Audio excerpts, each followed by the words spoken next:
welcome to the Two EXES podcast. I'm Ben. I'm David. And we're here today as two exes to major organized religion to talk about some of our experiences and beliefs from growing up and then leaving. And what are those religions? Well, I grew up a Mormon. And I grew up a Jehovah's Witness. And each of us have had a lot of overlapping and unique experience. Today, we're going to be talking about our belief system and experiences with things like drugs and diagnoses. And just as an initial trigger warning for anyone tuning in on this episode, we like to talk about things pretty raw as we think of them. And there are definitely topics that if you have any difficulty with processing things like suicide or self-harm, these are heavy topics that we want you to feel emotionally safe. So tread lightly and hopefully something resonates with you if you choose to keep listening. Right. And if we do say anything wrong, because we're not experts, obviously. We're exes from a religion, not from college. Yeah. I mean, I guess you're an ex-college student. Well, I graduated from college. Yeah. We're not experts, we're exes. Oh, that's so clever. Okay. Yeah, so just remember that. So if we did say something that was triggering or that maybe we have the wrong information, feel free to put it in the comments. Yeah. Or email us at 2exespodcast@gmail.com. Yeah, we are definitely not the authorities on anything but our own experiences. But we are so opinionated, especially me. You've probably heard how opinionated you are. But it does come from a place of love and trying to be better and better versions of ourselves. Talking through stuff is also something that we're going to discuss today because talking about something gives you more power to process and control your destiny. Right. So the topic is not just suicide. It's just mental health in general. It's medication. It's all those things that people struggle with when they're in religions because there's some stigma attached sometimes. Yeah. And a lot of the changes that we're seeing in the world and especially in the U.S. are shining a light on maybe some of the big opportunities that we have as a society, especially within organized religion, to be more responsible. And be better. Exactly. We can improve the system. Right. So as always, we like to thank Ethan Jennings for providing the music. Spite Me. God bless you, Ethan Jennings. Thank you, Ethan. And this episode is brought to you by a fake accent. Ew. Do you ever wonder what you would sound like if you were born in England? Well, wonder no more. With our handy-dandy language accent course, you'll have people thinking, does he take tea with the Queen? Crikey. Call today to start your journey to a new life or a new career. Wait, call today to start your journey to a new life or a new career. Thanks to fake accents. Thanks, fake accents. Now back to you, Ben. We're going to talk like this for the rest of the episode. Crikey. Get ready. All right, stay with us. We'll be right back. Oh, we'll be back for Cocktails and Confessions, where we talk about this. We'll be back. Toodles. I don't like that. Well, it sounded good. We're going to go back to American accent. Oh, is that right? Okay, bye. Out of it. Bye. Welcome back to Cocktails and Confessions. I'm finally learning the name of the show, but it's taken 5 episodes. Well, and now that you've learned the name of the show, you've made a specialty cocktail just for the occasion. Why don't you introduce it to us? Okay, so most of you don't know, and today it won't even make sense because we're recording and filming this, and then we're going to post it way later. But today is Pioneer Day in Utah. It's the 24th. That's right. It's the 24th of July, your heritage. Wow. Happy Pioneer Day. What did they say? There's a saying that goes along with it. It's probably a Utah The saying. days of 47. That's right. But they have more, I'm sure. I did not grow up with Pioneer Day. It was so foreign to me when I moved to Utah. And it's so lame. Although I did go to a rodeo twice in my life, and this is what I loved about it. The tickets that we got were probably from a dealership that my friend's dad worked at, and they came with 2 free things of food. So I got to pick a hot dog and something else. So wow. Any rodeo where I get 2 things for free. Yeah. Free rodeo. It's a still. There's also a parade, they say in Utah. Yeah. A parade. Pioneer Parade. Yeah. Yeah. Parade's going downtown. Parades, rodeos. We're going to go up to Salt Lake and watch the parade. Ooh. Yeah. So anyways, because of Pioneer Day, I made us Pioneer Punch. Pioneer Punch. Cheers. Cheers. Kapuya. And tell us what's in this while I try it. So neither of us are big Scotch drinkers, and it's not because I don't like Scotch, but I've had too many episodes where Scotch is rough on the system if you drink too much of it. So Wow. is it too much? This is like drinking delicious peach candy. Oh, okay. Oh, that is not good. So it's we used a blended Scotch. We won't say the name brand because we don't like to advertise. What else is in it? Help me remember. Oh, peach schnapps. That's probably why it's so peachy. Simple syrup on top of the peach schnapps. Sweet. And then we did a little extra lemon juice than normal. There's some mint, and then we finish it off with some fresh Club peach. soda. And club soda. Oh, yeah, club soda, sorry. Yeah. And fresh peach. And fresh. Try it. It's delicious, and it's got all of your daily vitamins. Oh, it actually is really good. That's That is delicious. so dangerous. Ooh, could this be our one of our wedding cocktails? People will leave. We'll probably have to call the police to get people out of here. Probably because children are going to find this and not know what they're drinking. Oh my God, that is so good. Peach schnapps for the win. I have not had peach schnapps since we stole it from my Aunt Debbie and mixed it with Mountain Dew or what's the grapefruit one? Fresca. Fresca. We mixed it with Fresca. Ooh. I mean, when you're 17. It's refreshing. Yeah, I know. We enjoyed it. Yeah. We drank the whole bottle. Peach schnapps. If you are looking to get into liquor. Yeah. It's a liqueur. It's a gateway liquor, really. Yeah. See, here we go again. Grooming.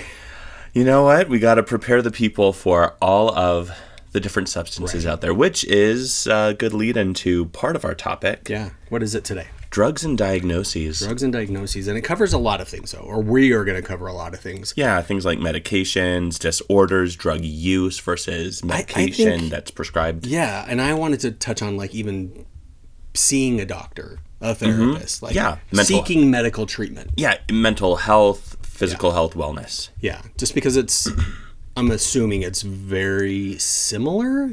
I was going to say different, but then I'm like, no, I bet we're pretty much the same. I'll bet it's probably coming from a similar background, but I hope that we get to explore some of the culture and the societal norms because of how mental health and wellness are treated in similar ways, but it's manifested differently. Well, and I'm always curious to hear what crazy things I'm going to say and how are you going to react to them. Yeah, let's see what we spill this time. Yeah. You can go first. Yeah. My first question is... Oh, I'm sorry. I don't mean to interrupt you, No but here we worries. go with the crazy things. I just want to remind people that we pick a topic every week, and then we ask each other 3 questions based on that topic. We do know the questions ahead of time, but we don't study them, and we don't prepare answers. So yeah, a lot of this is ad-libbed, and we've both opened up about a lot of stuff that I don't know if emotionally we've necessarily prepared to discuss and throw out to the public, but this is just our truth in the moment. So if you're still with us, hopefully that's a good thing. It's not the truth, though. No, you left the truth. Wink, wink. Yeah. Anyways, I'm sorry. Go ahead. Have we talked about that? Witnesses talk about their faith as the capital T truth. No, but we are going to talk about verbiage because there are so many topics like the friends. That was new to me. Kingdom Hall, congregation. Like we use them in meeting. Anyways, we're not talking about that today, though. So we'll get to verbiage, though, because we got a lot more to learn. Because Utah has a language of its own because of the Mormons. So. I didn't know some of that either, even growing up Mormon. So back to drugs and diagnoses, my first question is, how did social and religious stigma impact your views on your own mental health? Oh, okay. On my own mental health. I don't think we had any view of the outside world when it came to mental health because it was a trap, mental health. How? The mental health was used, and this is from my perspective, I'm sure there's other witnesses out there, especially nowadays, it's definitely changed. But growing up, like, you had to, you know what, even if you had severe mental health issues, you did not see a therapist. It was much better for you to be on heavy medications. Like, in fact, my mom's best friend, whose name I won't speak, she had bipolar. And I think this is pretty normal, but it didn't manifest until she was like 18 or 19. And they just kept sticking her in the state hospital. So, but I guess they were trying to get her help. But for other things, when it came to like, I need to see a therapist, that was a big no-no. Yeah, so. Because they would convince you to leave the church. That was always the... If you're seeing a therapist? Yeah, if you're seeing a therapist, they're just going to manipulate you, convince you were molested, convince you that being in the church is a bad thing. Yeah. Yeah, that second and you one. know what? I'm just going to start saying the truth. I don't think I say the truth anymore. But that's what we called it. Like, you would say being in the church, and we would say being in the truth. Yeah. It's interesting that going to see a therapist was so frowned upon. Oh, not even a question. Like, well, not even frowned upon, just nobody did it. Because it was ultra frowned upon. Is that even a thing? It is now. So as far as you processing things and working through difficult stuff with your family and with your friends, what was the culture around that like when there was something that everyone knew wasn't being said? Nobody would have worked through it. That's what I'm telling you. Like, there were so many people with so many mental health issues that just eventually left the church because they were kind of ostracized. It's like, pray your way out of this. Like, one of our family friends that lived down the street from us, they were witnesses. And the sister was obviously mentally ill. Like, she used to, like, lurk in the garage when we were kids. Like, and she was older than us. So it was like, what is so-and-so doing in the garage? In your garage? No, in hers. But still, it was weird when we would see it. Yeah. But yeah, and then who knows what actually happened to that girl? I have no idea. The whole family was crazy, though. That's sad that the culture was so opposed to. Stigmatized? Yeah. Yeah. I know. It's weird. I don't really understand it now. Like, talking through it, and it's like, wait, why? Was it because it was the 80s and the 90s and we just didn't know? Therapy's been around since when did Freud make it mainstream? Don't ask me dates or anything, but yeah, I mean, that changed up the game as far as talking through your shit with someone. Yeah. But you said that maybe it was the 80s or 90s. I know that Mormonism has changed some of its rhetoric around mental health, around a lot of the topics that we're going to talk about today compared to when I grew up and when older generations were a part of it. So well, what about you? So how did your social and religious stigma impact your views on your own mental health? I didn't even talk about my own mental health. I'm sorry, but you can talk about yours. Okay. Well, if you think of something, you can I'm fine. We don't have to go in order. I'm just fine.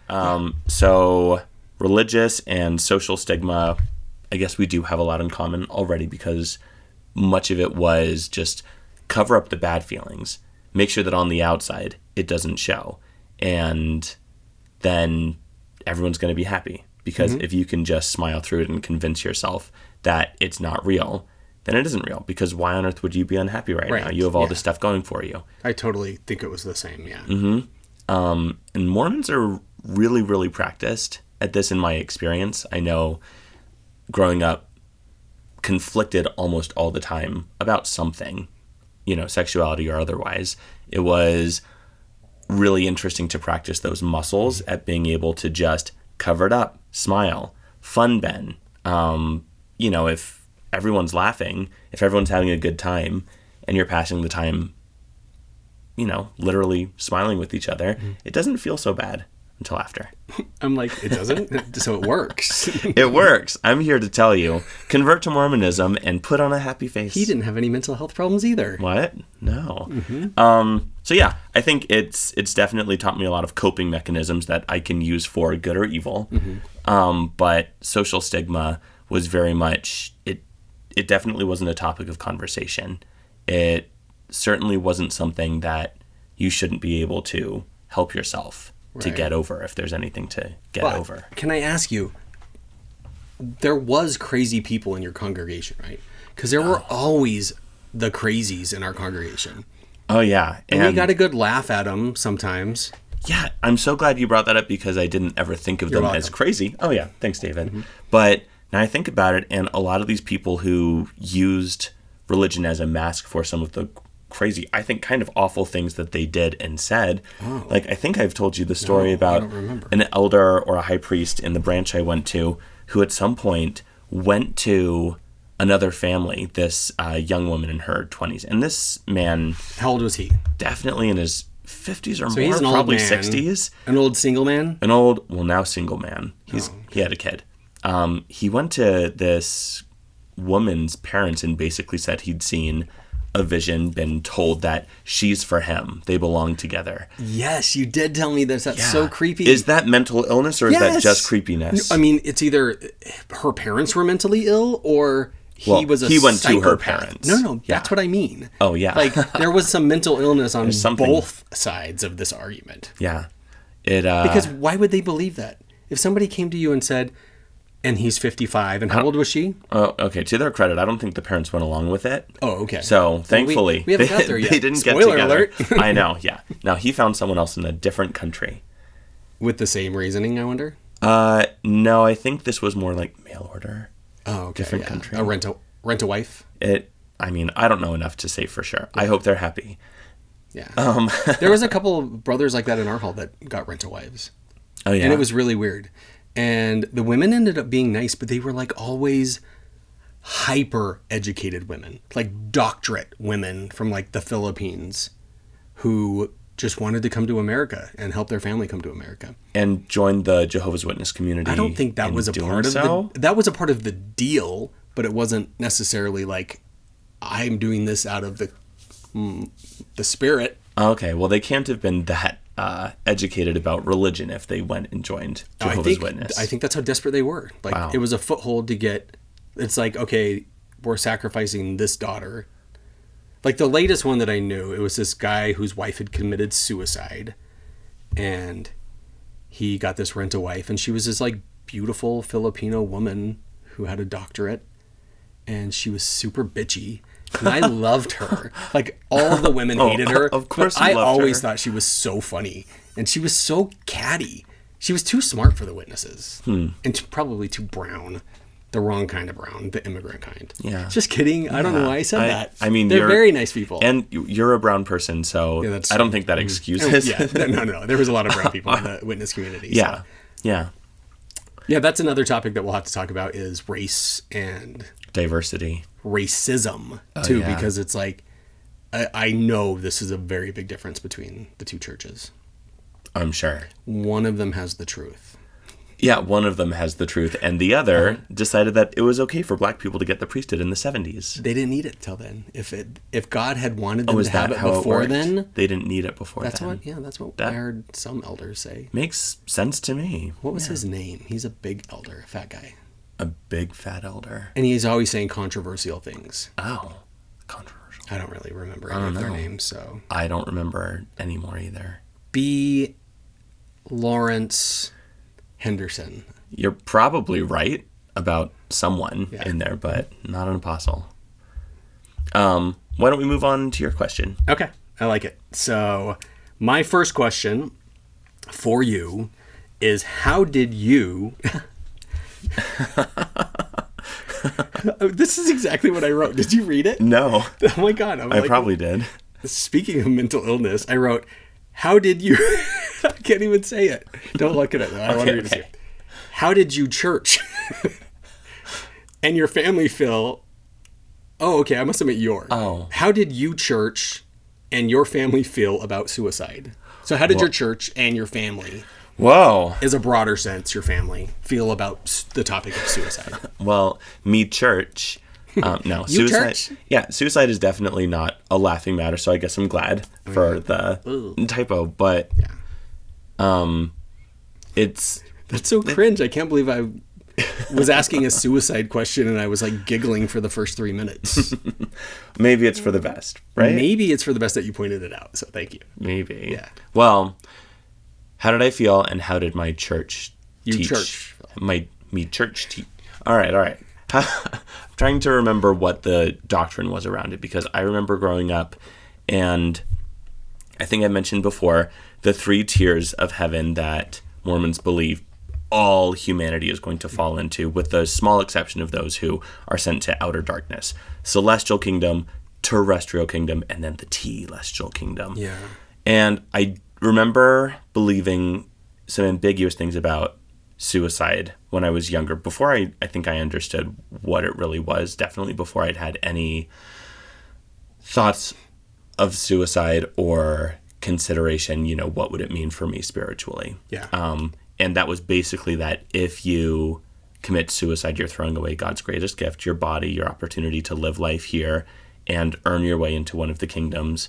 And early on, it wasn't explicitly taught that you would make it into any of the three kingdoms. And so there's no guarantee for anything. Well, the assumption there was you could be casting your soul into outer darkness if you throw away your greatest gift. And it was very much seen as throwing away something. But was anyone guaranteed a spot in any of those three? Everyone else, unless okay. That's right. So if you killed yourself. Yeah, the doctrine there, I think, is if you deny a true knowledge, like having seen or witnessed proof that this is the reality, God is real, and then you go against them, you're sent to outer darkness. Otherwise, suicide was the only other option discussed. And I learned later in actual discussion that apparently it's telestial kingdom, the bottom of the three, for anyone who commits suicide. And isn't that just Earth? Yeah, that's basically just the equivalent of Earth life. So they're just coming back. Yeah. Speaking of the three kingdoms and suicide, it was also really strange to hear about the terrestrial kingdom, the middle kingdom, because one of the early teachings that I learned about in church history was that when this was revealed to the Mormons, someone, maybe it was Joseph Smith or some other prophet, got a glimpse of the terrestrial kingdom, and they basically told their followers, it's a really good thing you didn't get to see how awesome it was, because you'd all be killing yourselves to get there. Whoa, which apparently you can't actually do. It's like, come on. So it's like, slip of the wow, tongue, Joseph all I have Smith. to do is live through life, not commit suicide, and I'm guaranteed at least. Oh my God, that's so easy. I know, Mormons get it pretty easy. Yeah. And there's a planet in there somewhere. Even if you get to just the regular... Oh, yeah, I guess no. Sorry, Will folks. you say That's it again? celestial only. Celestial. Celestial. And they get a planet. They become gods themselves. Okay. Procreate forever. But they're still... Oh, it's just a different plane of existence. I think so. So maybe that's why we don't have aliens, because we can't see those in the celestial. And that's why we don't have celestial aliens. Yeah. Oh, okay. That's a good, very good point. Thank you. Yeah. Celestial, terrestrial, telestial. Why T-less? Like, what is the theocratic reasoning for telestial? I don't know the theocratic or etymological breakdown of the word. I don't even know that. So Etymology. We have lots to look up, folks. Yeah. I hope everyone's writing this down, because I'll never be able to spell it right. It's just because I looked up the etymology of some word the other day. Okay, I like it. Yeah, I don't know where the word or the roots of the word come from. And you used it in a sentence. There we go. I hope not sporadically. Okay, I like it. That's cute. Yeah. What did you grow up thinking? And what did the witnesses teach about suicide? Well, and again, I want to reiterate, this is my truth. And if it's not what your truth of the truth was, then I apologize. But it was very frowned upon. Like, if you committed suicide, you were not even allowed to have a funeral in the Kingdom Hall. Like, that was a no-no. Like, you have done the worst thing to the gift that God gave you by destroying your body. It was so cringe. Extra slap in the face. And witnesses did not have funeral talks at funeral parlors. Is that what they're called? Funeral parlors? Mm-hmm. It sounds so slutty. Why do we call it a parlor? Maybe just to make it sound less morbid? A funeral home? I guess that's what they call them now, huh? Oh, yeah. But that sounds more like a nursing home. Why not a funeral mansion? Why not a nursing home that doubles as a funeral? Ooh, a nursing mansion. A nursing mansion. Yeah. Who needs a hearse? Anyways, so yes, it was so frowned upon. And I remember when it kind of changed, it had to have been like the late 90s, early 2000s. Changed to what? They softened. Because a sister, another one of my parents' friends, there were so many people that came into the truth in the 70s. Like, I don't know what was going on in that time, but they brought in all sorts of people, and a lot of them were crazy. It must have been like the people rejected from the hippie movement, because that was changing. We're looking for a new community. I don't know. But a lot of people came in, including my dad. So that makes sense. Good for something. Yeah. She was a very good witness, and she married a man, and they did missionary work, which missionary work in the witness world is very different from the Mormon world. Mm-hmm. When they signed up to be missionaries, they went to like a 6-month training program in... what is it called?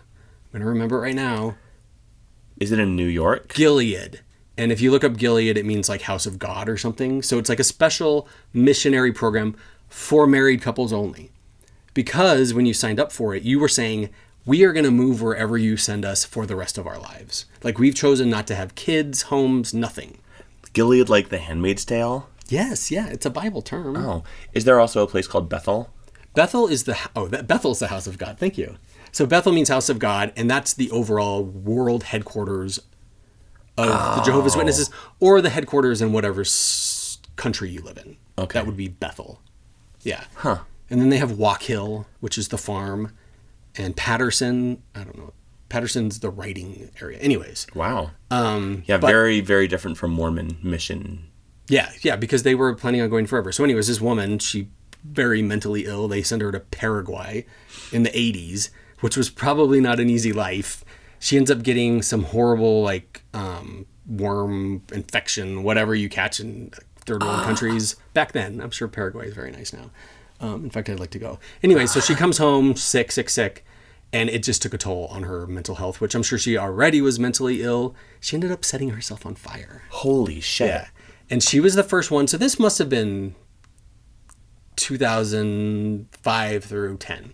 So later on, this was when it progressed, and they finally said, we understand the brain is so complex, and when people make this choice, it is not something they're choosing necessarily. It is something that they have no control over. Very science forward, even if it doesn't sound as empathetic as those poor people deserved. Or those poor people were selfish and took their lives. That's how it was before then. Mm-hmm. So, yeah. That was a long story. I'm sorry. No, to take you there. I think it's important to highlight just how not just like sad and wrong, but like evil suicide was portrayed to be. It's so sad because it's hard to even imagine there was a time when somebody didn't look at that and say, how could that person, like, they must have been the lowest point ever to be able to take that step. Because let's face it, like, a lot of people attempt suicide, right? I'm sure, yeah. Cry for help.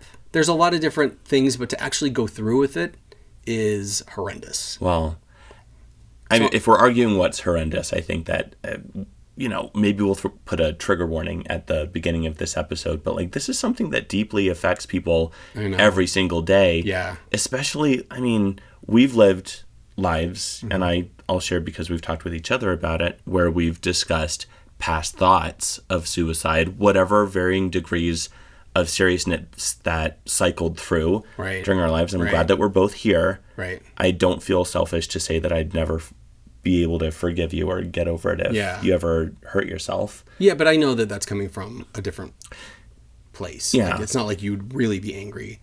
I'd be just broken. Devastated. Over it. Yeah, I'd feel the same way. But also, like, I will say that's so true. We don't take it lightly because, yes, we both were put in positions where we were gay boys and then men in churches that did not accept us.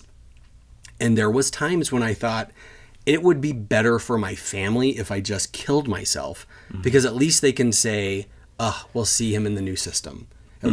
He's not suffering anymore.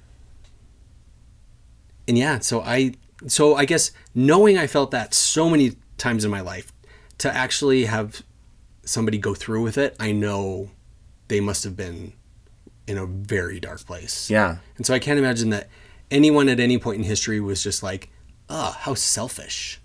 I know. It's a sad way to write off someone else's pain so that you don't have to process or wonder. Yeah.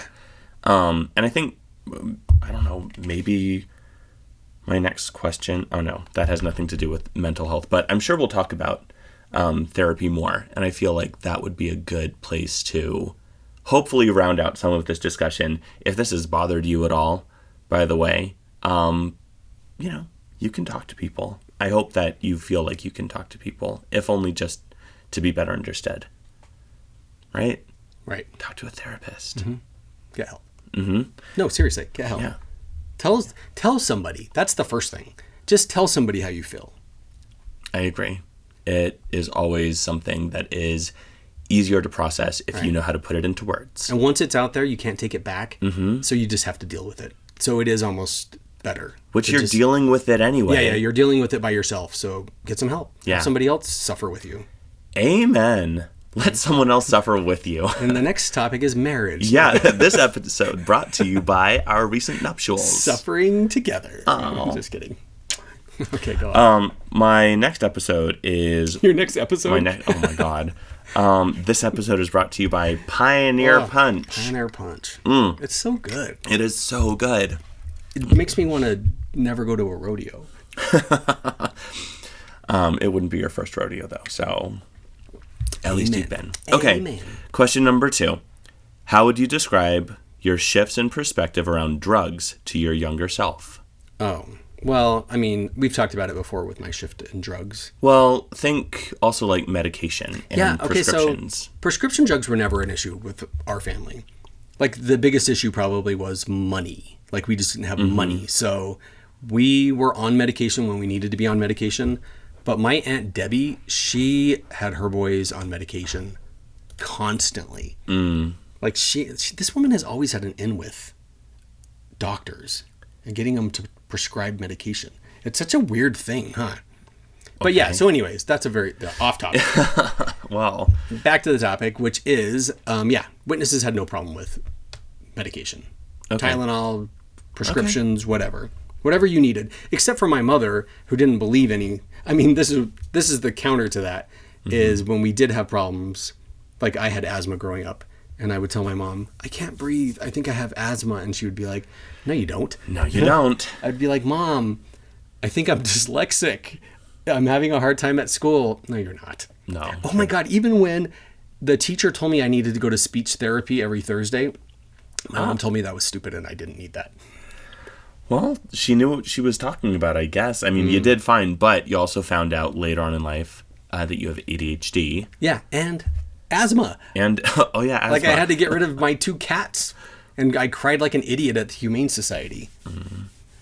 Because the doctor finally told me, sorry, honey, I'm not going to prescribe you any more eye drops, so you need to get rid of these cats. Oh, yeah, no, the lines on your arms where they would just lightly scratch you and they would swell up. I was so allergic. Anyways, yeah, so, and then like recreational drug use, I think we've touched on that a little bit. It's not something I ever thought I would do. Yeah. One, and for 2 reasons. One, I was a witness. 2, I worked at a DOT drug testing location, so... I mean, I didn't work for the DOT, but the DOT drug tested us randomly. So there was just never an option to do drugs. And so I never thought about it, and I thought I'd get demons. So. Oh, yeah, that's right, the demons. Yeah. So, waiting for you in that little... How about you? Cigarette. My change in perspective with drugs and drug use. From when you were a child. Well, as far as recreational drugs, I think it was probably for the best long-term that... shortly after leaving Mormonism, I was also in a drug-tested potential career. Oh, that's right. Did they do that in the pharmacy? Oh, technically, I wonder how. I only got drug tested once before, but I knew I would lose my license, my technician license, if I, ever failed a drug test. So it was a lot easier then to objectively look at drug use as, there are clear lines, there are rules that you follow for a reason, and people especially who misuse prescription drugs, I get to see you every single day of the week, and I know how messed up you are just on the outside. Yeah. That probably had the biggest impact on you. It had a massive impact. Use. Because this wasn't even recreational drugs. You're talking like medication prescribed by a doctor. Serious addiction, and a lot of those folks, granted, I don't know how much I believed in therapy personally at that point, but therapy is not going to fix whatever was going on there, and more of those drugs definitely wasn't fixing it either. Like, these people, I felt badly for them, but I was also terrified of them because I had their drugs. They wanted it from me. And when I couldn't legally fill a prescription, and I was the one explaining it to them at the window as they're shoving papers into my hands, was just... That's so ugly, isn't it? Oh, and young me, I had no idea how to handle a crisis like that with such elevated emotions, and I couldn't. I fell apart. It was too much for me. Were you like that character on The Simpsons where you're like, I'm going to have to talk to my manager? Do you know that character? I recognize him. But did you run and get the manager every time, or did you just deal with it because you knew nothing could be done? Honestly, I knew nothing could be done anyway, and there were very few times where I got a manager outside of people threatening me, because oh my God, I could be sympathetic to them, but when I told them I can't do anything, it's not like they thought I was lying. They probably knew the rules as well as I did, but they were still so uncomfortable or fidgety or messed up that they if you want a taste of America healthcare, work in the pharmacy and be threatened with your life for not giving drugs. Oh my God. I don't know. Do you think other countries deal with that? They can't, and they can't. Well, they can't deal with this because at least having readily available medication that's a good fit for you is supposed to be a more accessible option with universal health care. Because you just go to the pharmacist. Like, nobody's going to the doctor when they have a cold. Yeah. Like, it perpetuates this whole problem. A lot of doctors don't understand the prescriptions that they are writing off for people, especially if you're diagnosing something as subtle as anxiety or depression, or a lot of places where, symptoms and mannerisms and feelings overlap. Right. Yeah, because it wasn't just like the opiates, which you were probably at the height of the opiate thing. So you probably saw a lot of bad things. Not a lot of bad things. I'm just saying, like, you probably saw some South of the worst Jordan, Utah. Yeah, so you can imagine how bad it was everywhere else, right? In West Virginia. But you also saw that ADHD side of it, like with moms saying, I need this for my kid. I don't want to deal with him. Like, didn't somebody actually say those words to you?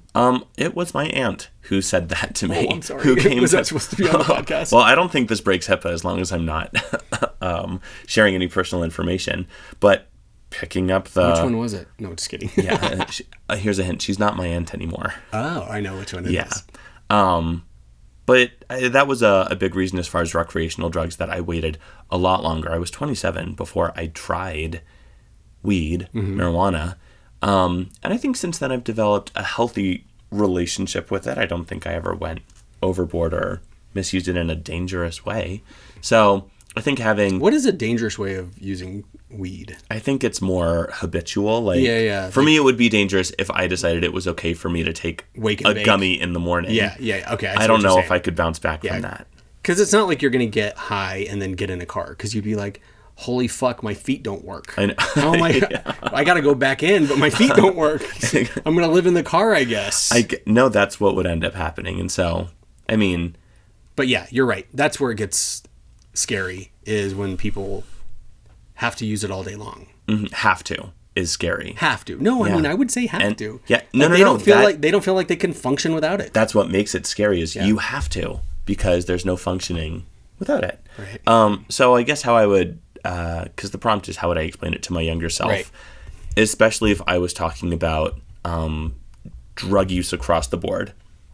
I would try to be a little bit more open to say every drug has its intended purpose, and there are a lot of professional people who are there to help you figure out what's going to help you, and it may not, because it's always a personal journey and a personal experience. And if something doesn't feel good or doesn't feel right, then maybe you need a different kind of help. Right. Where did this may be off topic, and we may cut it out because it may be too controversial, but where does the Mormon Church stand on... No, never mind. That's one of my questions later. Oh. Stop. Pause. Is it your second question? Because we can go to it. No. It's my third question. Oh, okay. So my second question, though, if we're ready to move on. Yeah, why don't we? Since I've cut you off already. Whatever. What was the Mormon view about seeing a therapist? So we've already kind of talked about that, but... Yeah, it definitely wasn't stigmatized in the same way that it was in the witness community. But did people do it? Not to my knowledge. My experience with Mormon therapy was after I came out to my parents, which telling each of them, which I did in sequence, first I talked to my dad and then my mom. It took 2 hours each just to basically get them to confess it for me. And I remember one of the big takeaways from both of my conversations was that this was something to be fixed, and I was offered therapy. They would cover my therapy costs, whatever they were. Wait, your parents? Mm-hmm. You were still 18, right? Yeah. I mean, I would have been on their insurance, but therapy for them wasn't an insured program. I shouldn't dismiss that most kids your age in that situation with a Mormon family would have just been kicked out.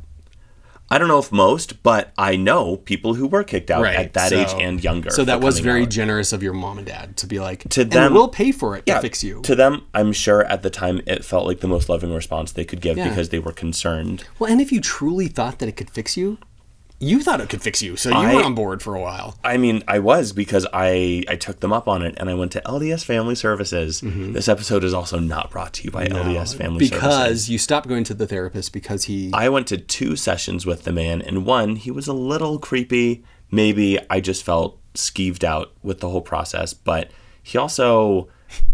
Okay, and to anyone who says words the wrong way, this isn't meant to make fun of you. This is a safe place. Okay, he made a lot of very specific remarks about specific things, and every time he would mention it, it was about something Pacific. It was very Pacific. Yeah. So I really latched onto that. There was one time he... Well, I mean, that tells me you didn't really respect him anyways. And Well, I it was couldn't, because one of our sessions, he was trying to theater of the mind me, and he literally had me I don't know picture what that being on a means. stage. Like he's running me through this scenario. That sounds gay. Like, imagine yourself was- on a stage. but I was your so- name in lights, and you're like, oh. I know. I was so comfortable on the stage. That's why I went to the next session. You're like, I hope we do some more of that I know. stage work Yeah, in but my mind. nothing Pacific.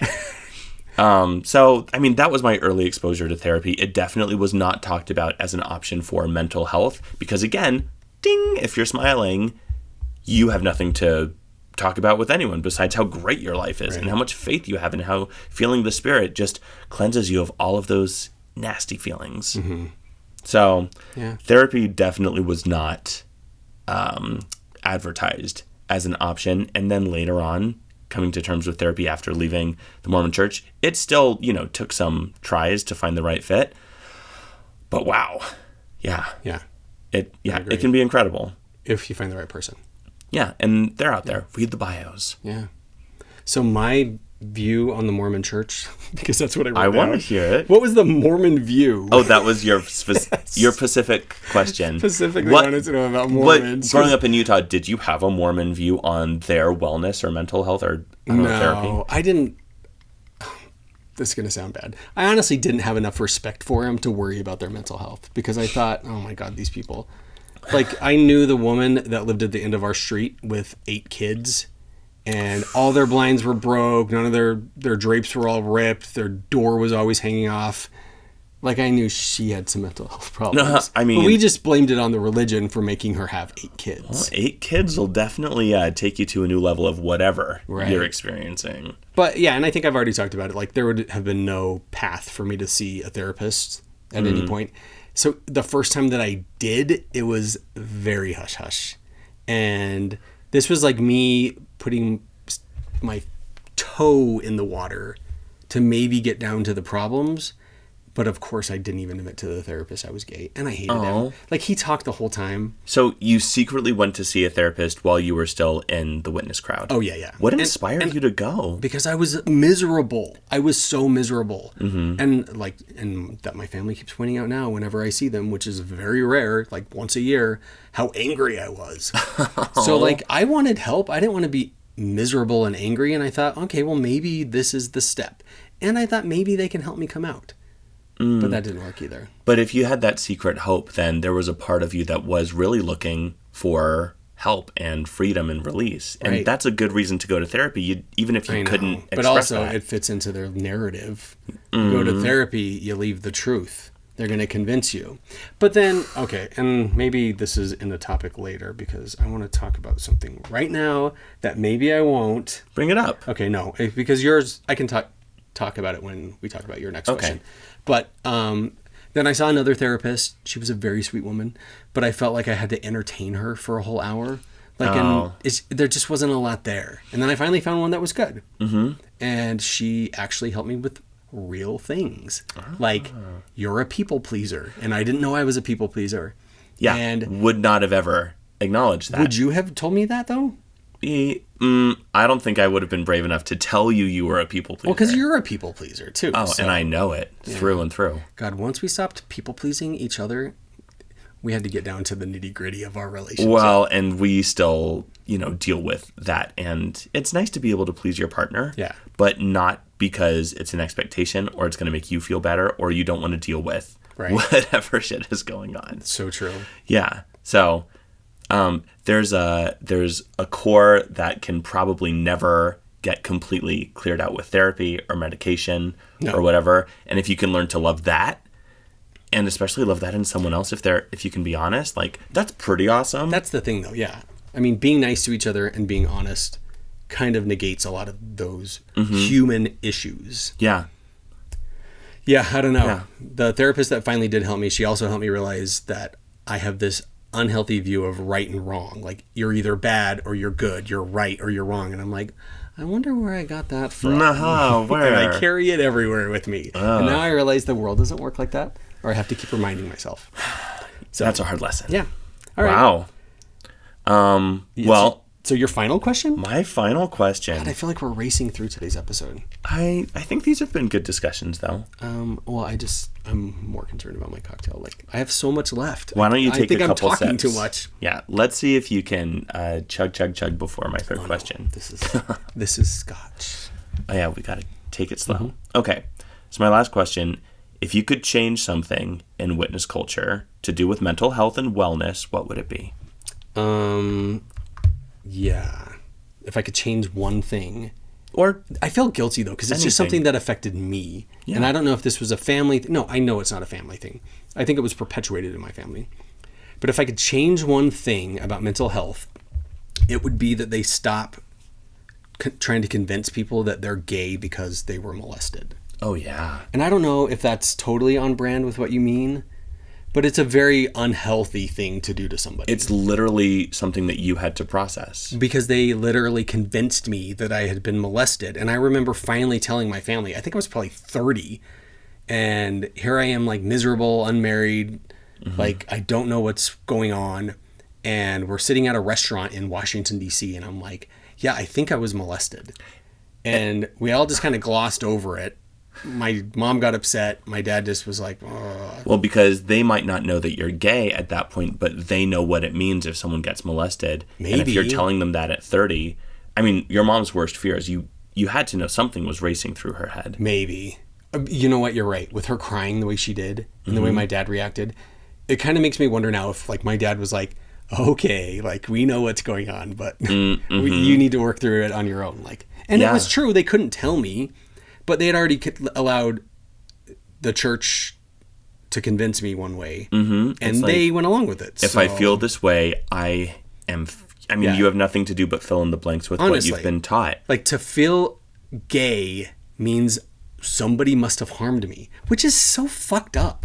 Yeah. To, like, gay men, like, in general, to, like, paint them with such a broad stroke that they're all just pedophiles. It's like they're perpetuating this hateful narrative that is so not true. And that's what they're saying homosexuality is the perpetuation of someone else's demons literally messing you up so that you become a version of that. Right. So, yeah, love your neighbor. Wow. Unless they're F-slurs. So I think that's a really, like, if we're picking things to change about wellness culture in the witness world, I think giving young gay men the perception that someone has ruined them for life and now you get to just deal with that is a really good choice. But I mean, I didn't grow up feeling like that. I can't imagine how, like, hurtful and scared you had to be because of it. But let's be honest as much as you want. You did have that somewhat in you. Like, somebody had convinced you at some point that maybe you were capable of that. Oh yeah, because gay men are, I don't know if this is specific to Mormon culture, but to be a gay man is basically to be a predator in a lot of religious social ideology. Right. And it's always a choice too. So it's like, oh, I feel this way. I chose to feel this way and it makes me a monster. And the only way that I can make somebody else be like me is by manipulating them young. It's like, because no one else is feeling this but me. You want to talk about demonism? That's the most evil idea ever. Like, what human being came up with that idea to justify their hatred of the gays? I can't understand where that hate and where that fear comes from to be able to spin it into something that is just vile at its basic level. Right. Yeah. Yeah. Oh, goddamn. We got dark. Yeah. What about you? If I could change one thing about witness culture, because that was my question. Oh, no. No, I don't know what I would change about witness culture besides... Oh, no, but you were teasing me. I know. I'm teasing you about your question. Thanks. But I will answer, and then I'll answer for Mormon culture. Okay. About witness culture... It's a two-part. Part A. Yeah, part A. What Ben would change about the witnesses. Yeah, please. I'm curious. I just wish that they would own some of the conflict that they have amongst themselves, because you live in this small social ecosystem where everything's bouncing off the same walls. It's the same group of people because you don't have friends. You don't go on vacations or visit or talk to anyone outside of this group. And wellness is really hard to achieve when you can't be honest about the ways that people hurt you. And I think like the people in your family, what I get to see from the outside, sometimes it's painted more as like hot gossip and, you know, oh, it's just the way things are and I get to complain about this every day. But like these are people's feelings and lives that are being affected. And I wish that wellness was something that the witness world taught each other how better to actually take care of their community. Oh, me too. I was the brunt of so much of that. I believe it. Oh, and I don't hate people, but I think I literally hate some of the people that did that to me. Maybe one day I'll say their name, and then everyone can hate them because they're not good people. But it's such an ugly thing in the witness world. So you're right. I wish that would change too, because it's such a gossipy little community. Yeah. Well, judgmental gossipy. Oh, a lot of judgment and gossip in any, you know, small group that sticks to themselves. But I think bringing up, you know, good people versus bad people, what I would change about Mormon approach to wellness would be that there are such figures of authority who could be good or bad people, like any bishop or branch president who's in a room alone with these young teens. I mean, from 12 to 18, happens. I was in one-on-ones with my bishop or branch president. Do you think it still happens, though, honestly? I assume. I'm gonna ask my friend at work, because her husband's the bishop. Well, if it doesn't happen, it would be a good change. But I think that bishops should, as a part of my change, be required to have some kind of license and or like recordings or supervision of some kind, just to ensure that behind those doors there's nothing that's truly harmful to that kid. Because a lot of Mormon congregations, especially outside of, you know, really, really mainstream Mormon areas or, you know, wherever they're not getting close supervision, it can definitely take a lot of twists, even in the doctrine that they preach, and people just go along with it. I don't know in the age of social media if that's a thing as much, but I mean, I'm sure it is. 20 years ago, you travel, you know, so far south in Utah, and you're going to get to like a different kind of cult. Right. Yeah. So the rooms that these bishops and leaders are, you know, alone with these other people, even if it's just giving life advice, it's messed up. I feel like it's also a rite of passage that you guys like bond over later on. It's like all the ex-Mormons, all the bros. No, just even I think in the church, it's like you all sit around and talk about what your bishop asked you.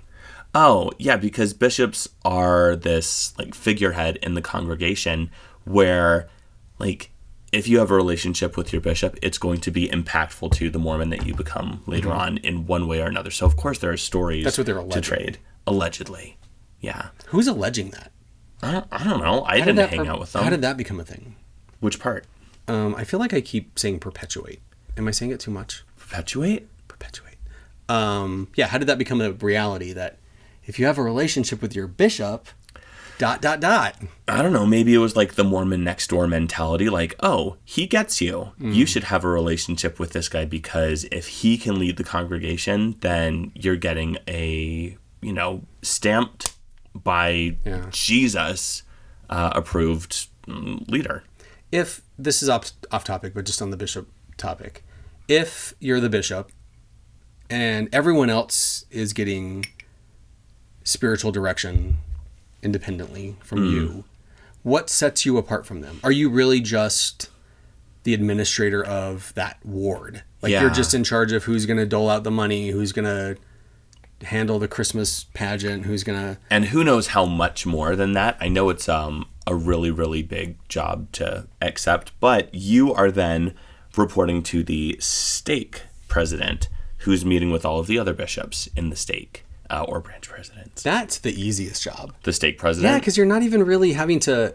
Like, I know the bishop of my friend, that man is working constantly. Like, people are always needing his counsel. He has to be the young men's something. Oh, yeah. If you're a mother in need, you call the bishop. You don't call the stake president. So stake president, I'm sure, is a busy job, but definitely not to the point of bishop. He's just hearing the gossip, and then he gets to dole out some advice and be home by 7. I mean, if we're talking about potential predators in the Mormon community, no, there are lots of stories that I have heard with, accurate reporting about the predators that have been presidents and presided over. Presidents? Yeah. Oh, yeah. I can see that, though, because that's such an influential role, and nobody would question it. No. So it's like the perfect role for that kind of thing. And it's devastating to think about because, like, there's no real have a relationship with your stake president like there is have a relationship with your bishop. So in a lot of ways, there were that many more potential victims. So I don't want to say that this is a part of Mormon culture,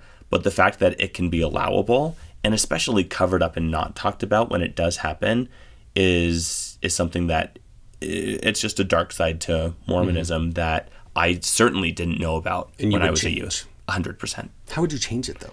I mean, force every bishop or leader to have to sit through a psych exam or have to take a test. There you go. You know what? I would respect them more if they're had some vigorous testing to make sure that they could handle the job. Why not? And compensate them. The church is rich. If they're the bishop, then throw them a little something. I mean, I don't know. Who wouldn't respect them more? They're the bishop. Look at their house. It's beautiful. It probably is beautiful. Yeah, I don't know if that's the change I would make to compensate them. Well, that's the change I would make. So, well, you know what? To the Mormon church. There's no money in the witness church. Loaded. They're loaded. Ooh. Okay, so final question. What was your church, the Mormon church's view on vaccinations?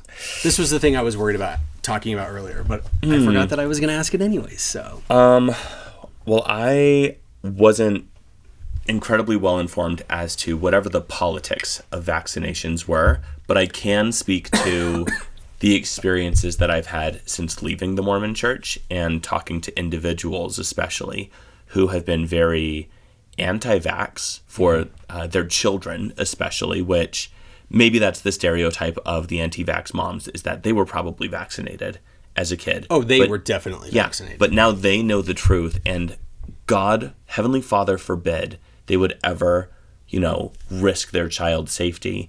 And I think that it speaks to the religious mindset where you can hear something, and if it's told to you in the right tone, and especially if you have some kind of spiritual or emotional response and you can trust that intuition, you're already convincing yourself of who knows what else, the flood or the Book of Mormon stories. And if that gives you a burning feeling and that's true, well, then you listen to the wrong news station that's telling you something about vaccines, or the wrong podcaster. Also, we saw a picture of Rush Limbaugh's grave recently. I mean, that's something to celebrate. Can we have a holiday about that? Yeah. Is that awful? You want to change that? No, he was awful. Well, and Glenn Beck's a Mormon, not Rush Limbaugh, so we should celebrate that's Glenn true. Beck. All right, thanks, Glenn Beck. Rush Limbaugh was a coke addict who sold Viagra to other old fat men. Wasn't he a cheater too? I don't even know if he was ever married. Oh. He was just part of that allegedly, that gross group of white men in Florida who may now be running the country that also included Hulk Hogan and all these alleged weirdos, which we don't really know. It just seems like they tend to congregate in South Florida. Yeah. And never get in better shape. You think with all that sun and beach running, they would all look better, but I don't know. A lot of flab. All I know about Rush is that enough of his content made me literally cringe. And if people are listening to his... Did your family listen to it? I had family members who listened to it. Don't say who. Oh, no. Because it will make me change how I feel. I don't want to remember that because, everyone's a better person. My uncle did. Really? And witnesses were not conservative. when it came to religion. That's a particularly gross look on a witness. Yeah, he was crazy. We thought he was crazy. Mental he went to health. Vietnam. Maybe he was just raised that way. Yeah. Because he went to Vietnam before he became a witness. Actually, I don't even know what the history is. I think they glossed over a lot of that. And I feel like I'm running over your answer. Well, so. I mean, I did bring up Dead Rush Limbaugh just to make the point that the people who listen to, him or anyone else that tells you something about vaccines who has no authority on the matter, just like the Mormon Church has no authority on But at least matter. they're doing the right thing. Like, they're trying to tell their people. Are they? Their official stance is get vaccinated. Their official stance now is get vaccinated. Who knows, you're right, what it was before. I mean, there have been so many things that have been added to or supplemented in the doctrine that, a Mormon mindset is, if we're saying it now, it's always been the truth, which definitely isn't true because they've, taken back steps on plenty of their policies and stances that haven't gone well. Yeah, like black people, like gay people. They've even gone back and forth on some of the children of a gay couple has to renounce them and has to wait until they're 18 to get baptized. And I called it when that happened that they would roll that back, and they did. Heavenly Mother, they don't like that. Yeah, I don't know if that's going to roll back. Because they definitely, you think so? You never know. Maybe they stepped up discussion of Heavenly Mother when women decided they wanted to get the priesthood for the first time. And they're like, time. I'll give you this instead. Yeah. Well, I haven't heard it, so maybe it's out there, but... you should say a prayer at one of the family parties one time and talk about Heavenly Mother. Oh, yeah. Dear Heavenly Father and Heavenly Mother. Mother. Yes, that even feels sacrilegious to say now. All right, you. I can't help it. Okay. I'm traumatized. So vaccinations. Yeah, did you get vaccinations? Totally. Yeah, and I remember. Sure? Because I remember the story of getting my vaccine before going to kindergarten. The story was that I was so brave I didn't make a peep, and I was proud enough to tell literally anyone in the room about me getting that shot in the arm and not making a peep. I am grateful that the official stance is pro-vaccine. And if you are listening to this and you've done your research and you don't agree with vaccines, take it from someone who worked in a pharmacy. You didn't do your research. Yeah. You believed YouTube.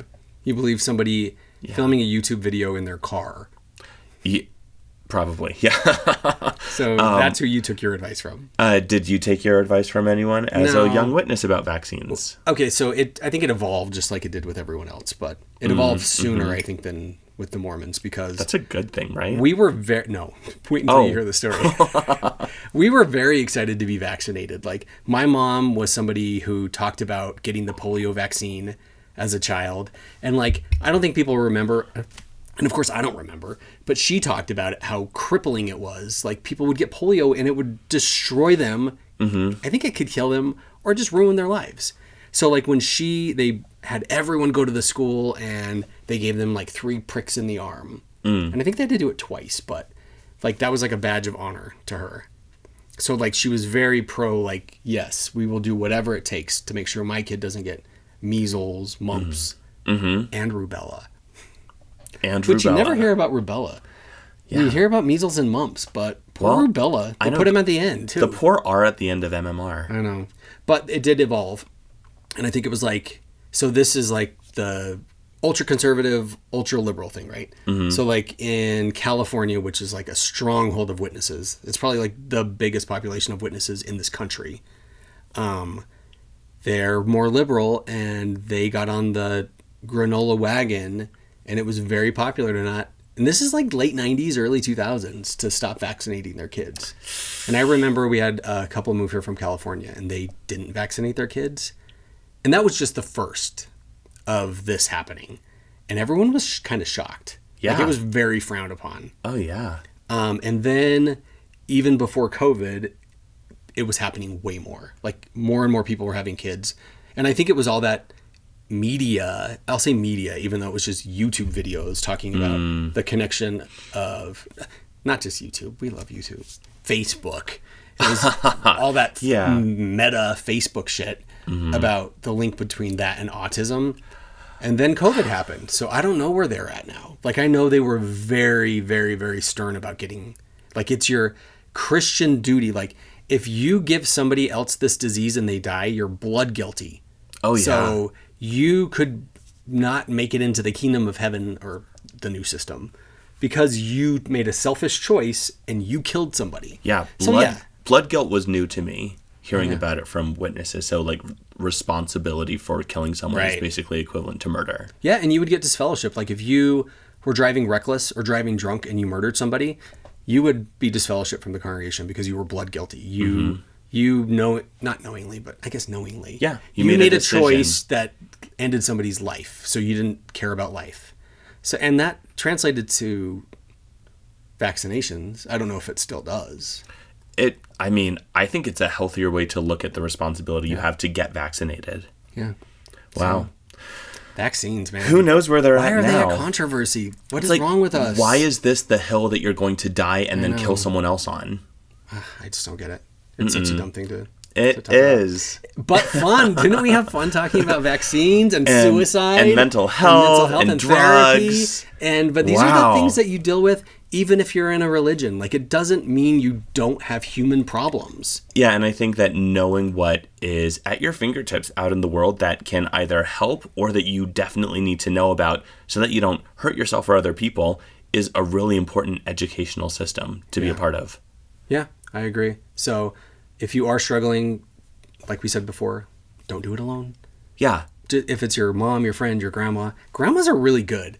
Like, I think if my grandma wouldn't have died before I came out, she would have handled it well. She would have been your biggest supporter. I think so, too. I think she would have still been as in my life as much as she was. Yeah. So calling me, texting me, I think that would not have stopped.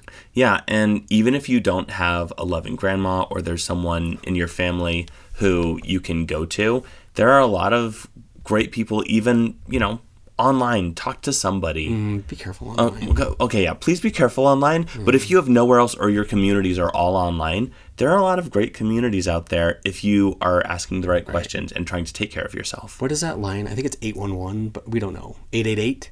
Something. But you know what? That brings up a good topic because Ben's just hearing this for the first time because the show's not ending now like it normally would. What? So what are we doing? We're going to take a little break, go to the bathroom, finish our cocktails. I gotta pee. And then we're going to come back after we've listened to the entire episode and we're going to have a little judicial committee. Fact check? And no, I don't like fact check. Only because somebody else uses it and I really respect them and I don't want them to think we're stealing from them. Not that they would ever find out, but it's a judicial committee in the sense that when in the witness world, when wrongdoing has been done, 3 elders form a judicial committee to investigate the wrongdoing. So we're going to have to quorum with just 2. Ooh, but that's okay. We're going to 2 elder judicial committees. Yeah, bitch. all those facts that we gave you about, I don't know, we said a lot of stuff. I don't know how many facts we gave, You talked about the word of wisdom or the testament and the theory, something. You referenced something that I don't remember, but we're going to remember it when we talk about it. Yeah, because we're going to listen to this again and then catch you in just a minute. So please stay tuned. Thank you for listening. Yeah. And seriously, again, as always, if this spoke to you, hopefully it's just helping you with self-discovery and you go to therapy. Yes. And as always, I will just say thank you and be true to yourself. No, wait, is that what Julie Chen says? Love one another. Oh, no, okay. Julie Chen Moonves. Okay, I can say be true to yourself. Yeah. Okay. Yeah, please be true to yourself. And No, that's what I say. Okay. Love one another. No, that's what Julie Chen says. I'm going to come up with something for the next episode. I bet you can think of something right now. Skinamarink. All right, thanks, guys. Bye.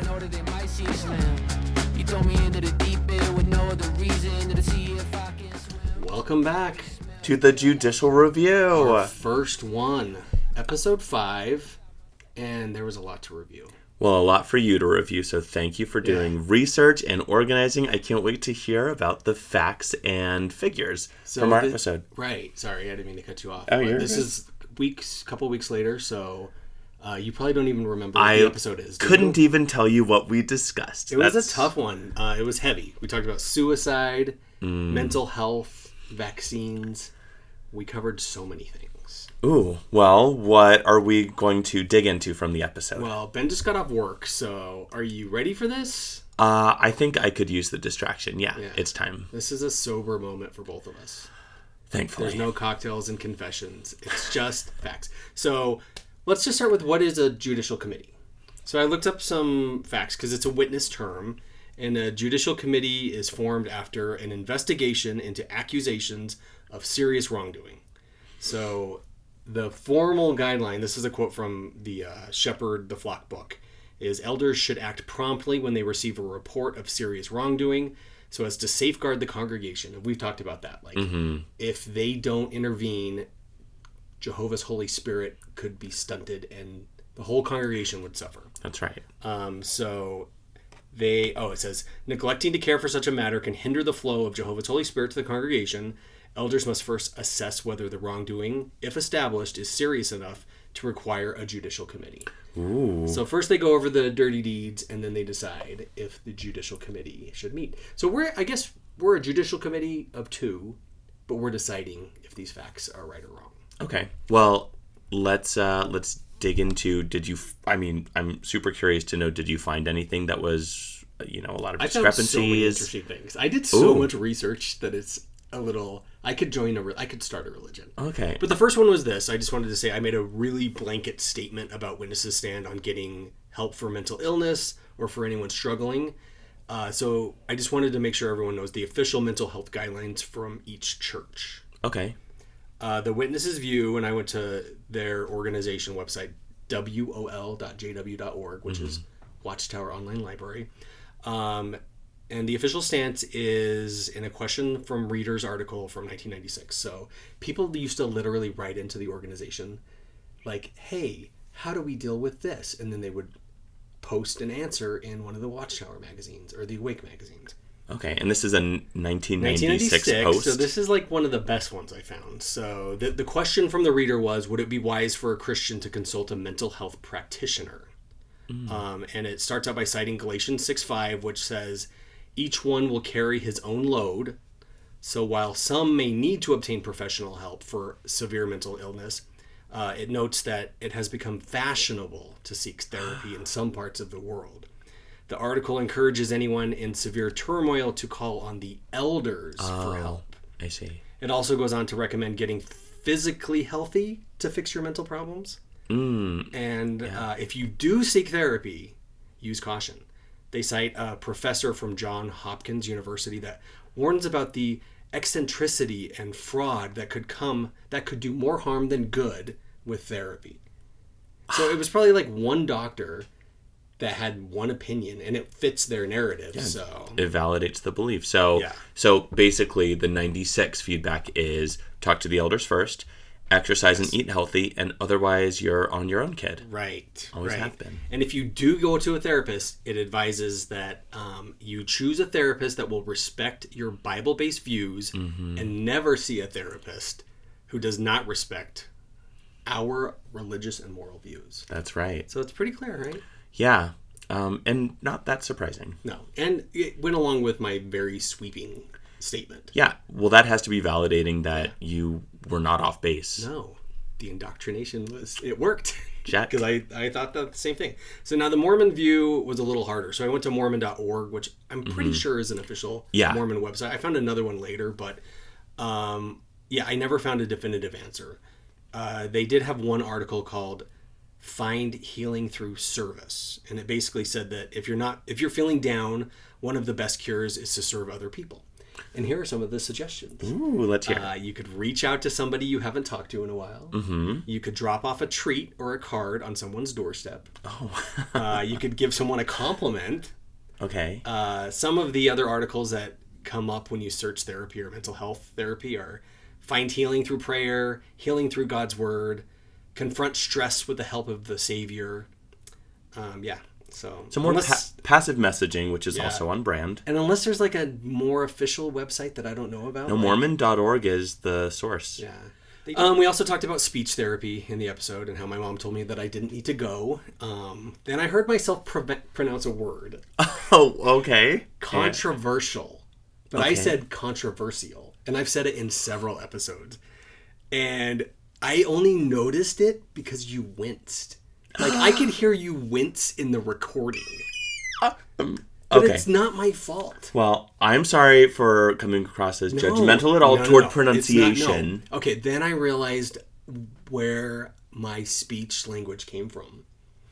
I was listening to an old CD that I used to have that I've turned into an iTunes. It's a Simpsons thing. It's called songs in the key of Springfield.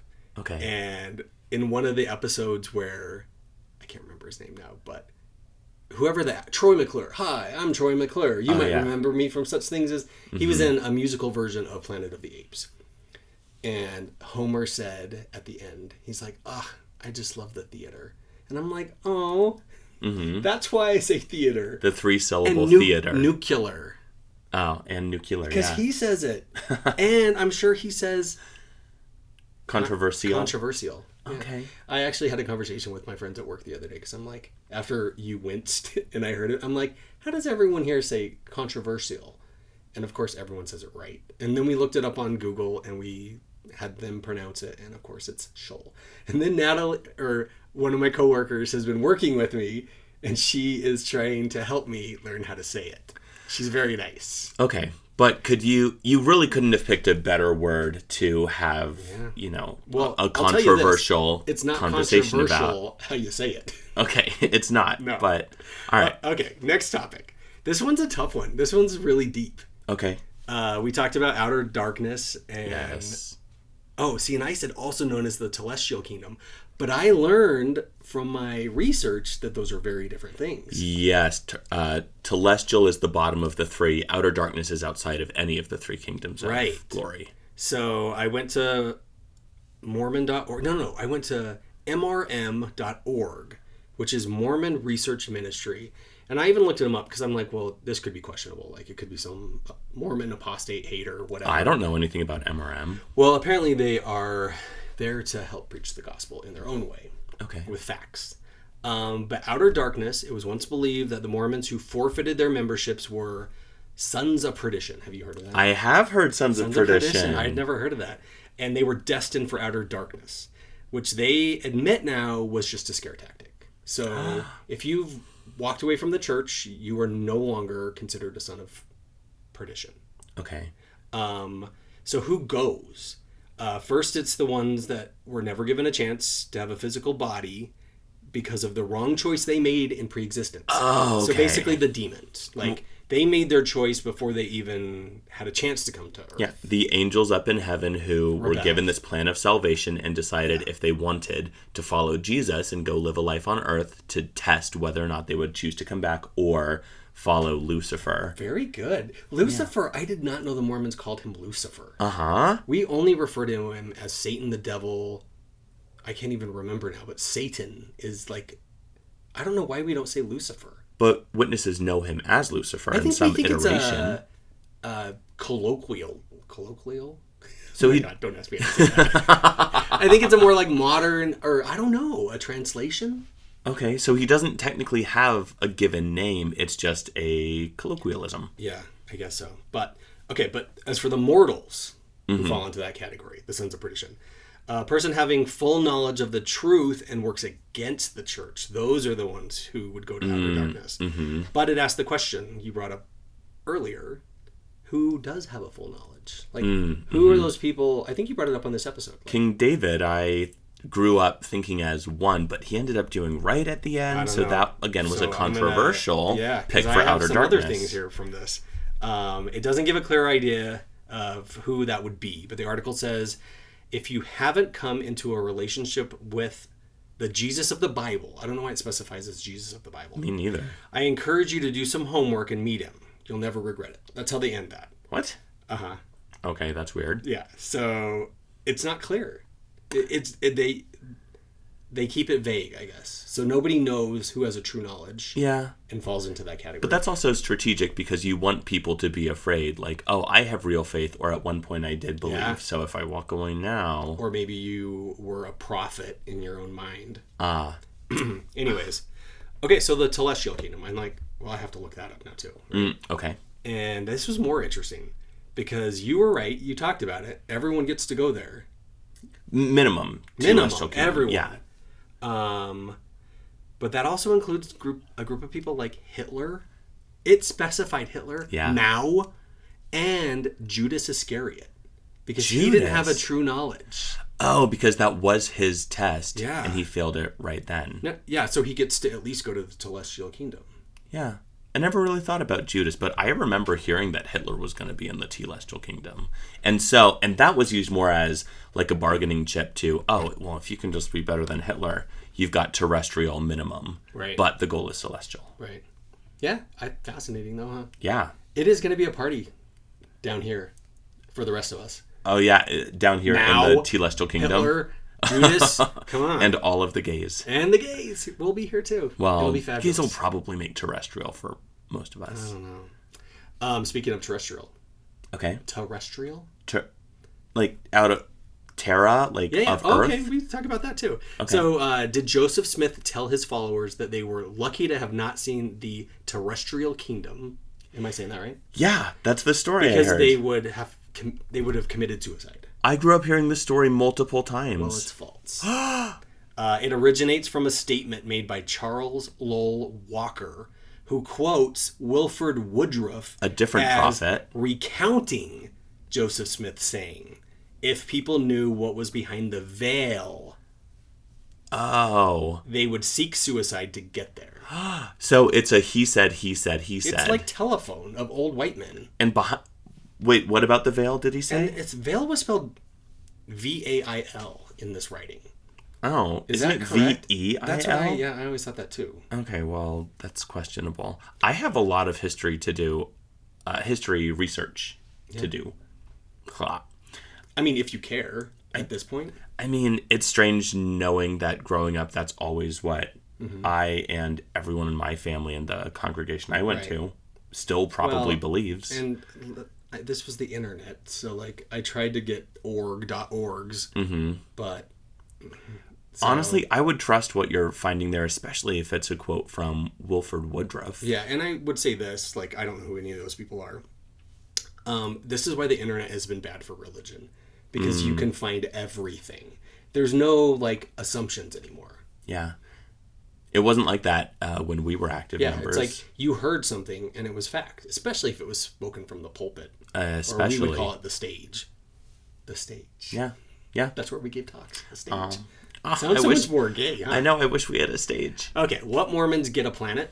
This is a tough one. So I'll give you a list of the requirements from churchofjesuschrist.org, and then you can just decide for yourself. Okay. So you must have a temple marriage. That was very clear. Okay, makes sense. You must die with the knowledge of the gospel. Okay. Or you must be a child who dies before they arrive at the years of accountability. Which would be 8 years old. Okay. Isn't that crazy, though? Have you heard that term, years of accountability? Maybe, but that's not what it was called in, like, usual rhetoric. Okay. I mean, it's just weird that it's such a specific term. Yeah. The years of accountability. But die with the knowledge of the gospel is interesting.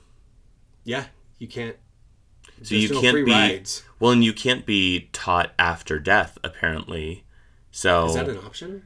Yeah, a lot of people will receive, or what is the lessons. Baptism for the dead thing then? Well, that's basically just to make sure that your eternal soul has the ability to accept the truth, and then you're covered. So we get another chance in the celestial kingdom.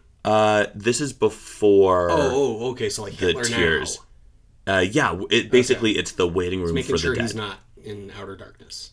Correct. Yeah, you're either going to be in spirit paradise or spirit prison up until after the final resurrection. Well, I hope it's a better waiting room than the one in Beetlejuice. I'm pretty sure. Okay, they didn't have a lot of seating, so.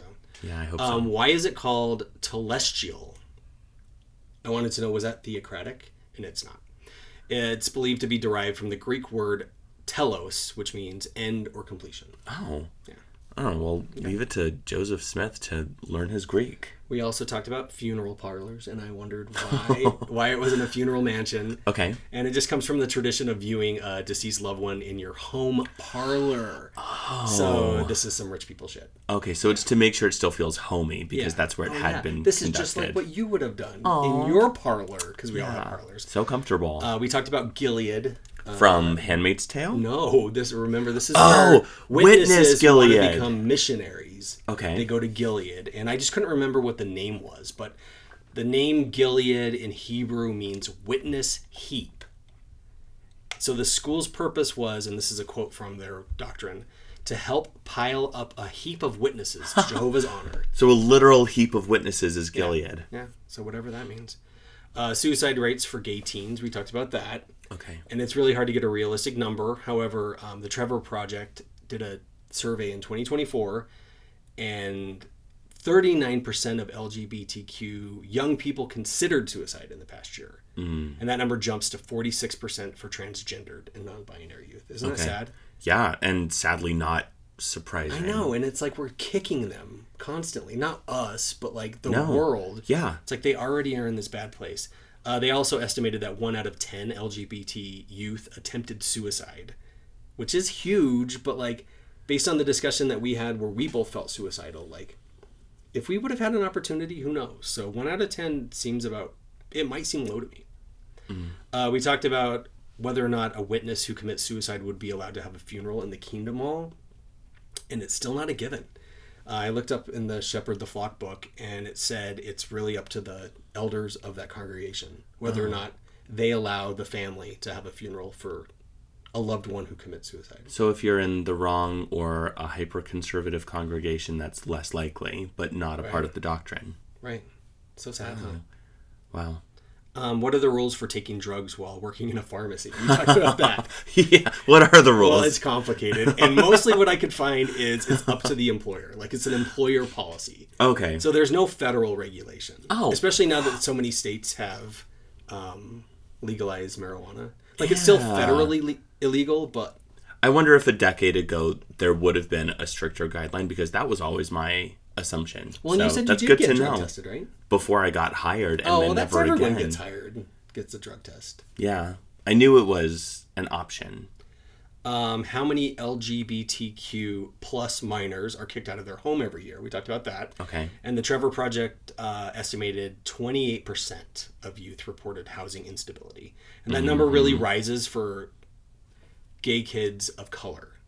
But the one exception is Asian American youth. They had the lowest number of housing instability. And gay kids. That's Asian Americans. Yeah, Asian Americans. Specifically. Yeah, isn't that crazy? Yeah. I mean, it kind of makes you feel good, like those Asian American parents are doing strict, something right. But they're doing something right. Well, yeah, there is never a justifiable reason for a parent to kick their child out. No. But it's good to know that there's some families out there, some groups of people that are less likely to do it. This one is really deep. So we talked about the Witness Church doctrine on pedophilia leading to homosexuality. Yes. Ooh, that was rough. That made me nervous to even say.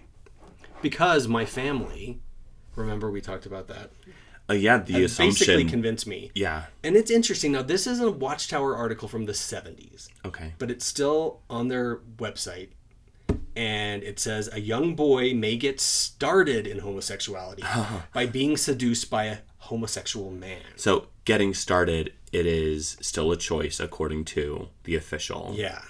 And then it talked about how some men will get young boys drunk. Like, this is in the article. It was crazy. But then it also went on to say that fathers seem to have an absolute veto power over the homosexual development of their sons, and an ounce of prevention is worth a pound of cure. Whoa. Okay, so break that down for me. It's basically saying, so like taking an active interest in their son, they can help him develop a strong masculine personality. So if only your father had done something. Yeah, and it talked about a mom being too mothering. That also makes him gay. Well, we also know that wasn't the case for every gay son in the room. And I'm sorry, like, I know that's a tough accusation to make, but they linked molestation with turning someone gay.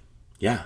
So honestly, I can't blame my family for perpetuating that lie. It's just strange that it's officially recorded belief. Later on, like in later articles that talked about homosexuality, the witnesses, now they say it would be a gross oversimplification to attribute homosexuality to a single cause. Okay. So they're basically saying we don't want to talk about it anymore. It doesn't matter how they get there. It's like, we're not wrong about this, but it's not usually just one thing. Right. And then the last one is, we talked about the suicide hotline number. And it's 988. 988. Thank you for looking that up. Yeah. So if anyone needs it, or if you know of somebody that might need help, and it's not just suicide, I think it's any mental crisis. Okay. Yeah. 988. Yeah. And then I just wanted to warn everyone, we tried something new with some music on here in between questions. If it's too much, please comment. Please send us an email to the Two EXES podcast@gmail.com. Is it the? I think it is. Okay. We'll get it right. We haven't gotten any emails yet. Back, we haven't looked. Oh, yeah. David, I am... Oh, and I feel bad, like, because we love Ethan Jennings' music, and I'm like, should we just use more variety? In between questions? Yeah. Ethan's music is definitely the vibe, the brand. Yeah. But I'm excited to hear what it sounds like. I haven't listened to the edited version, so thank you not only for editing and trying out a new music selection, but for doing this research, for helping to educate me, our listeners. We all know a little more. Exactly. Yeah. And I look forward to the next judicial review committee. Yeah. All right. Thanks everyone for listening. That's it. That's all it. we got. See you later. You throw me into the deep end with no other reason to see if I can swim. And you smell the blood like a shark, and I watch while you easing. And I can't stop myself.